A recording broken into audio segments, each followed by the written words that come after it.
રાધે રાધે, જય સિયારામ. રાધે રાધે, જય સિયારામ, જય સિયારામ.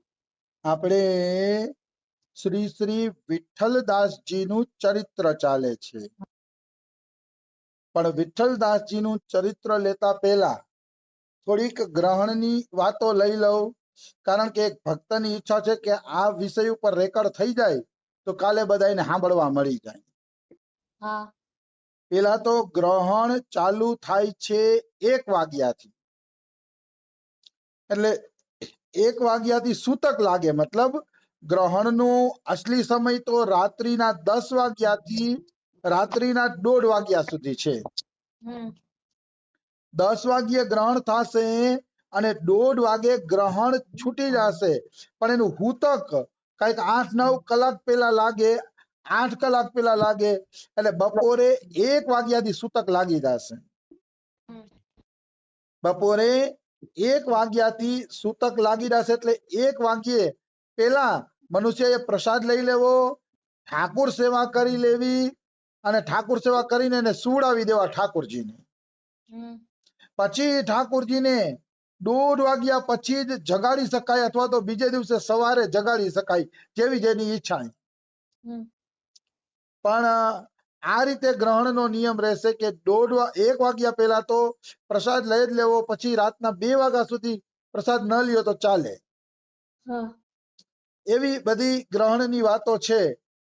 તો આ રીતે ઠાકોર સેવા, અમારા બાબા એમ કહે છે કે અમારા બાબા ગ્રહણ ચાલુ થશે હૂતક ત્યારના અમારા બાબા બેસી જશે જપ કરવા માટે. ત્યારના જપ કરવા બેસી જશે તો રાતના 1:30-2 વાગ્યા સુધી એક જ આસન ઉપર જપ કરશે અમારા બાબા. એટલે બાબાએ કીધું છે કે કાલે કથા થશે નહીં, કાલે કીર્તન કે એવું કઈ થશે નહીં, કાલે બધાય પોતાના આસન ઉપર બેસીને જપ કરશે. એટલે મૂળ તો વસ્તુ ઈ છે કે ગ્રહણના દિવસે ભજન વધવું જોઈએ. ગ્રહણના દિવસે ભજન વધે ઈ સારું. એટલે ટૂંકમાં મારે એટલું જ કહેવાનું છે, જો કોઈ વિધિસર હાલવા માંગતા હોય તો બપોરે 12:30 વાગે ભોજન પ્રસાદી લઈ ઠાકોરને ભોગ લગાડી અને ઠાકોરને સુવડાવી દેવાના, અને બીજે દિવસે સવારે જ ઉઠાડવા. જેને નિયમથી હાલવું છે એના માટે. અને જેને નિયમથી હાલવું છે એને 1:30 વાગ્યા પહેલા સૂવું નહીં. કારણ કે 1:30 વાગ્યા પહેલા એમ કહે છે કે ગ્રહણમાં તમે નીંદર કરો એ સારું નહીં. ગ્રહણની અંદર નીંદર કરવી ખરાબ, એટલે 1:30 વાગ્યા સુધી ભજન કરવું જોઈએ. અમારી ગુજરાતી કોલોનીમાં 1:30 વાગ્યા સુધીના કીર્તન ગોઠવાઈ ગયા છે. કાલે 1:30 વાગ્યા સુધી કીર્તન થશે રાતના. હો, તો આ તો મેં સાધારણ નિયમથી હાલવું છે એની વાત કરી. તો હવે થોડીક ભાવની પણ વાત કરું કે ભાવ દ્રષ્ટિથી કોઈ હાલતું હોય તો એને ગ્રહણના કોઈ નિયમ પાલન કરવાની જરૂર નથી. ગ્રહણ એક તરફ, ઠાકોરની સેવા એક તરફ, ગ્રહણ શું એનું કઈ કરી લેવાનું છે. અનંત કોટી બ્રહ્માંડ જે રૂવાડામાં ધારણ કરે છે, અને આ સૂર્ય ચંદ્રમાં અનંત કોટી સૂર્ય ચંદ્રમાં જેના રૂવાડે રૂવાડે ઉડે છે, અને ઈ ઠાકોરજીને ગ્રહણના શું નિયમ લાગુ પડે. અને ગ્રહણના કારણે ઠાકોરજી જો અપવિત્ર થઈ જતા હોય કે ઓલા નિયમ થઈ જતા હોય તો એ ભગવાન ભગવાન જ ન કહેવાય. કારણ કે જે આખા જગતના સુખ દુઃખનું વિધાન કરે છે કે કોને સુખ દેવું, કોને દુઃખ દેવું, કોના ભાગ્યમાં શું લખેલું છે, આખા જગતનું જે સુખ દુઃખનું કર્મનું વિધાન કરે છે, આ ગ્રહણ જો ભગવાનનું વિધાન કરે તો ભગવાન કેવાનો? ભગવાન કોઈ બંધનમાં નથી, ભગવાનને કોઈ ગ્રહણ નડતું નથી, અને આ ગ્રહણના નિયમ કઈ પાલન કરવા જોઈએ પણ નહીં. હાલાકી અમારા બાબા કરે છે, પણ હું થોડુંક અલગથી માનું છું રમેશ બાબાના નિયમ કે એ કઈ જરૂરી નથી. ભજન કરો, ખૂબ કરો, બાકી ગ્રહણ ગમે ત્યારે ઠાકોર સેવા કરો, ઠાકોરને લાડ લડાવો, ઠાકોરને કીર્તન સંભળાવો, કોઈ જરૂર નથી ગ્રહણના નિયમ કરવાની. અરે આવા તો અનંત બ્રહ્માંડો છે, અને અનંત બ્રહ્માંડોમાં અનંત સૂર્ય છે, તો એ સૂર્યમાં રોજ ગ્રહણ લાગતું હશે તો શું કઈ ઠાકોરજી અનંત બ્રહ્માંડમાં રોજ ગ્રહણ લાગે તો ઠાકોરજીની હું સેવા જ ન કરવી? એ બધી ગલત વાતો છે. પ્રેમા ભક્તિમાં આ કઈ નિયમ લાગુ પડતા નથી. હું માનતો પણ નથી અને મારા સત્સંગ સાંભળે છે એને મને ઈચ્છા છે કે એ આવું કઈ માને નહીં તો પણ સારું. પ્રેમના માર્ગમાં આ બધી બેકાર વાતો છે. અમને તો ખબર નથી પડતી ક્યારે દિવસ જાય છે, ક્યારે રાત જાય છે ને ક્યારે ગ્રહણ જાય છે. આ તો વળી બાબાએ કાલે કીધું કે ગ્રહણ છે અને એક બે ભક્તોએ મને પ્રશ્ન કર્યો તો મને ખબર પડી કાલ ગ્રહણ છે. મને તો 6 તારીખ હજી આજ સુધી ખબર નથી ગ્રહણ છે. એવું કોણ યાદ રાખે? યાદ રાખો તો કૃષ્ણને યાદ રાખો.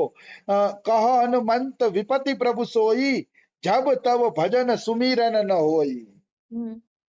હનુમાનજી એમ કહે છે વિપત્તિ તો પ્રભુ અમારા માટે ઈ જ છે કે જ્યારે તમારું ભજન અને સ્મરણ નથી થતું. તમારું ભજન સ્મરણ ન થાય ને ઈ જ અમારા માટે મોટામાં મોટી વિપત્તિ છે. કૃષ્ણની યાદ રહીએ તો બધું મંગલ અને મંગલ જ છે. અને કૃષ્ણ ભૂલાઈ જાય તો કાંઈ મંગલ નથી. આ જગતમાં કાનુડો ભૂલાઈ ગયો તો બેકાર વાત છે. ગ્રહણના નિયમ, ઓલા વ્રત, તપ, ઉપવાસ, કૃષ્ણનું સ્મરણ ભૂલાઈ ગયું તો બધું બેકાર છે. સ્મરણ તો ભક્તિનું પ્રાણ છે. કૃષ્ણનું સ્મરણ કરીને જ બધા કર્મ કરવા જોઈએ, નહીતર કર્મ કર્મ નથી જેમાં કૃષ્ણનું સ્મરણ નથી. આવી વાત છે. એટલે ભગવાન શ્રી કૃષ્ણનું સ્મરણ કરીને જ બધાય કર્મ કરવા જોઈએ. ક્યારે મનુષ્ય એ નીતિ નિયમ કરતા ભાવ પ્રધાન જીવન જીવવું જોઈએ. એક તો કળિયુગમાં આયુષ્ય ટૂંકી અને આ ટૂંકી આયુષ્યમાં જો મનુષ્ય નીતિ નિયમ વિશે જોયે રાખે તો નીતિ નિયમ જોવે તો ક્યારે અહીં નીતિ નિયમ નું પાલન કરી શકે? આયુષ્ય તો ટૂંકી છે.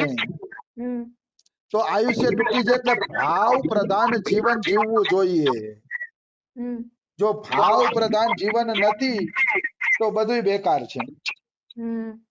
આવી વસ્તુ છે. એટલે ભાવને મહત્વ આપો, નિયમને મહત્વ આપો નહીં. જો નિયમને મહત્વ આપશો તો એવા તો હજારો નિયમ શાસ્ત્રોમાં લખ્યા છે. કેદી જીવી બધા નિયમોનું પાલન કરી શકે? એ શક્ય નથી, સંભવ નથી. એટલે ભાવ પ્રધાન જીવન જીવવું, ભગવાનના પ્રેમમાં કમી આવવી જોઈએ નહીં. પ્રેમ ભક્તિ જલ બિनु રઘુરાઈ, અભિ અંતર મલ કબહુ ન જાય. પ્રેમ ભક્તિના પાણી વગર આ અંતઃકરણનો મેલ ક્યારેય જાતો નથી. આવી વસ્તુ છે.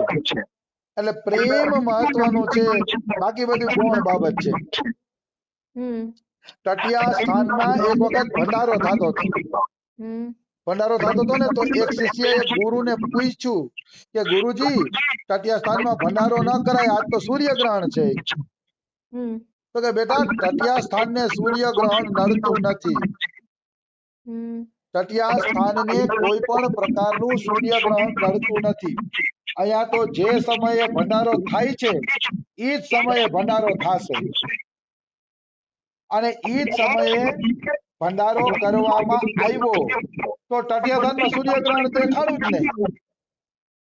બારે દેખાતું હતું પણ તટિયા સ્થાનની અંદર સૂર્યગ્રહણ દેખાણું જ નહીં. એટલે આ ભાવનાની વાત છે. અને વ્રજ ભૂમિ તો દિવ્ય ભૂમિ છે. ગોલોક ધામનો ટુકડો છે. તો આ ગોલોક ધામના ટુકડામાં નિયમ કેવાય? કોઈ નિયમની જરૂર છે નહીં. આવી વસ્તુ છે. અને કૃષ્ણએ વ્રજમાં આમ પણ પ્રેમ પઢું ઓર પ્રેમ સિખાવું, પ્રેમ પંથ મો જૈસો ખિલારી, કहीं નહીં જગમાય. આ પ્રેમનો માર્ગ છે અને પ્રેમના માર્ગમાં ભગવાન કૃષ્ણ કહે છે કે અમે મોટા ખેલાડી છીએ, અમારાથી મોટા ખેલાડી કોઈ નથી. પ્રેમનો માર્ગ જ એવો છે, એનો ખેલ નિરાલો છે. એમાં તો કૃષ્ણ પ્રસન્ન થાય ને એવું કરવાનું હોય. આ સૂર્યગ્રહણ ને ચંદ્રગ્રહણ ને એવા વિચાર ન હોય. એક જ વિચાર હોય, મારો કાનુડો કેમાં પ્રસન્ન થશે. જો કાનુડો પ્રસન્ન ન થતો હોય તો બધાય નિયમ બેકાર છે, ખોટા છે અને એ ખાલી ક્લેશ ઉત્પન્ન કરવા વાળા જ છે. એમાં કોઈ એટલે કોઈ પણ પ્રકારની શંકા નથી. એટલે પ્રેમથી પ્રભુનું ભજન કરો, પ્રેમથી ભગવાનનું નામ લ્યો, ઈ કરો. બાકી આ કઈ ગ્રહણ બ્રહણ નું કઈ નિયમ ના પડવાની જરૂર નથી. અમારા શ્રી રમેશ બાબા તો ત્યાં સુધી કહે છે કે માસિક ધર્મમાં હો તો પણ તમે ઠાકોર સેવા કરી શકો. એ ઠાકોર સેવા કરાવે છે એમની કન્યાઓ પાસેથી, અને આરાધનામાં પણ એને નૃત્ય કરાવે છે. બાબાએ કીધું છે કે નૃત્ય કરો, આરાધના કરો, એમાં કોઈ દોષ નથી. એમાં હું રમેશ બાબાનો પક્ષ લઈશ, કારણ કે રમેશ બાબા છે ને ભાવ પ્રધાન પક્ષ આપે છે. આવી વસ્તુ છે. એટલે એવા કોઈ નિયમ પાલન કરવાની કોઈ જરૂર નથી એમ. હા, કોઈ કરતું હોય તો મને કોઈ વાંધોય નથી હો, પણ હું તો ભાવ પ્રધાન વ્યક્તિ છું એમ, કે ભગવાનના ભજનમાં કઈ નિયમ ન હોવા જોઈએ. હા, સાંસારિક નિયમ રાખો, કોઈ મહેમાન હોય, આ તે હોય, એ નિયમ પાલન કરતા હોય તો એના માટે ધ્યાન રાખો, પણ ઠાકોર માટે કઈ ધ્યાન રાખવાની જરૂર નથી. ઠાકોરજી દુઃખી થતા હોય તો કઈ નિયમ ધ્યાનમાં રાખવાની જરૂર નથી. આવી વસ્તુ છે. એક વખત ચોખા મેલાના ધર્મપત્ની એના પતિને કહે છે કે મને 9 મહિનાનો ગર્ભ છે, ગમે ત્યારે બાળક જન્મવાનું છે, તો તમે છે ને કે વેપાર કરવા લાંબી રૂટ ઉપર ન જાવ. તો ચોખા મેલા કહે છે, અરે મારે લાંબી રૂટ ઉપર વેપાર કરવા જવું પડશે, આપણા ઘરમાં પૈસા નથી.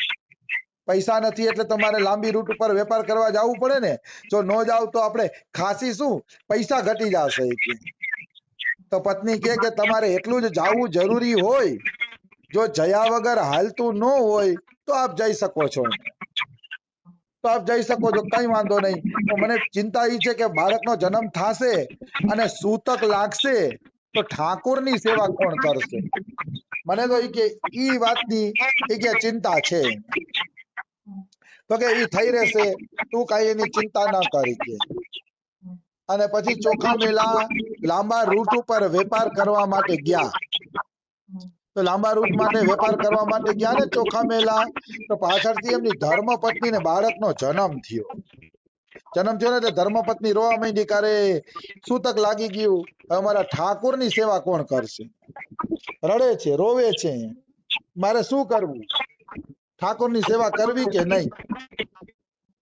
તો રોતા રોતા એને થોડીક ઝપકી લાગી ગઈ. ઝપકી લાગી ગઈ ને તો ઠાકોરજીએ કીધું કે તું શું તારા બાળક માટે સૂતકનો નિયમ પાડીશ? મતલબ તારા બાળક માટે સૂતકનો નિયમ તો તું પાડવાની નથી. તો કે ભગવાન કે હુંય તારું બાળક છું, કે હુંય તારું બાળક છું, તો મારા માટે શા માટે સૂતકનો નિયમ પાડે છે? કે જો તારા બાળકને તું ભોજન કરાવીશ, દૂધ પીવડાવીશ, તો હુંય તારો બાળક છું, તું મને ભોજન કરાવી દે. કે પછી ચોખા મેલાની પત્નીને હિંમત આવી ગઈ, ઠાકોરે કીધું એટલે પછી ચોખા મેલાના પત્ની સ્નાન કરે છે. સ્નાન કરીને રસોઈ બનાવીને ઠાકોરજીને જમાડે છે. ઠાકોરજી તો આપણા પોતાના છે, પોતાનામાં શું નિયમ હોય? એવો કોઈ નિયમ પાલન કરવાની જરૂર નથી એમ.